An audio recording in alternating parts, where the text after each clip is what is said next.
Welcome back to the Microdyne Computers studio. People constantly ask what the single most secure operating system is, but the search for a magical, unbreakable system fails because security relies on the specific friction between your defenses and the threats you face. Flawed mental models create significant vulnerabilities. Take incognito mode. Many people assume this feature encrypts their web traffic and hides their IP address, making them invisible online. In reality, it only stops a local browser from saving a history. Your internet service provider and the websites you visit still see the device and the user. This misunderstanding leads to dangerous shortcuts out of sheer convenience.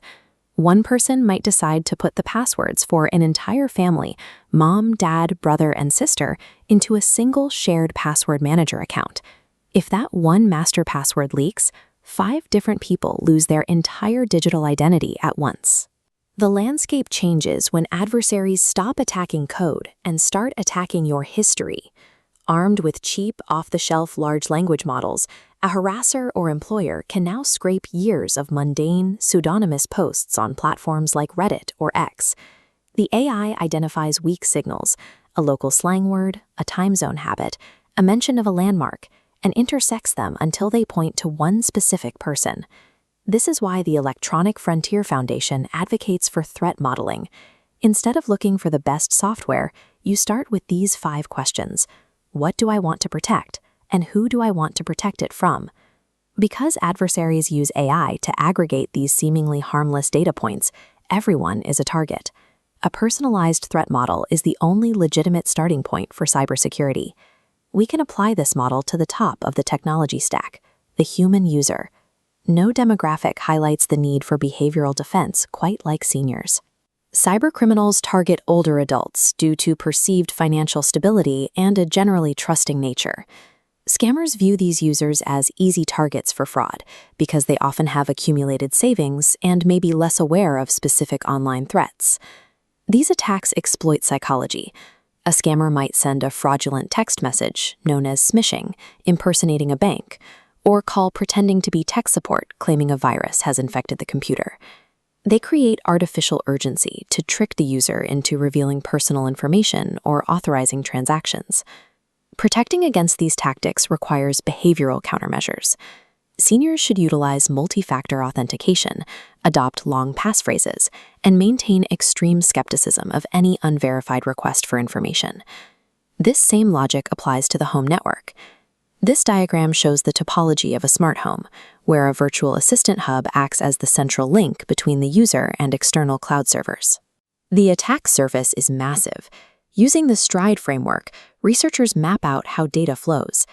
A vulnerability in a third-party app or a lack of authentication on the hub can allow an actor to spoof commands or intercept sensitive audio snippets.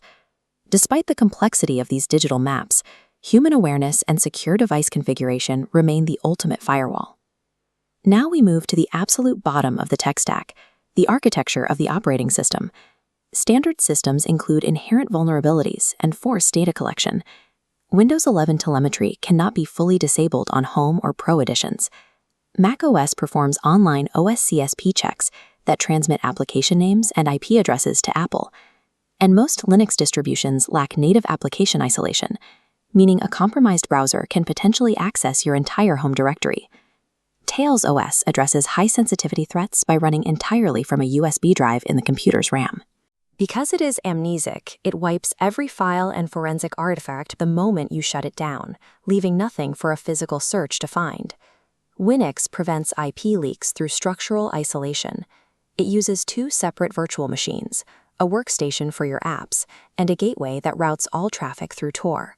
The workstation never knows your real IP address, so total software compromise cannot reveal your location. Qubes OS uses a bare metal hypervisor to enforce hardware-level compartmentalization. Your digital life is divided into cubes based on context, banking, work, or untrusted attachments. A virus in your web browser cube cannot jump the barrier to reach the memory of another context. These architectures provide robust protection, but they are only useful if the technology aligns with the specific adversaries identified in your threat model. A Qubes OS setup solves problems that a user watching YouTube or checking weather reports never encounters. However, a standard Windows 11 installation lacks the isolation necessary for an investigative journalist facing state-level surveillance. Behavior always trumps architecture. Even a system built on hardware-level isolation fails if you download a file and manually grant it administrator privileges. At that moment, you have instructed the computer to bypass every safety measure it has.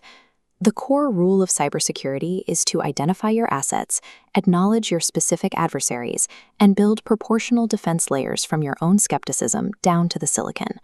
Microdyne Computer Services specializes in this alignment. For 30 years, Dan Dueck has advocated for the elderly and provided vetted information to help home users navigate these threats. Visit us to find the defense that fits your reality.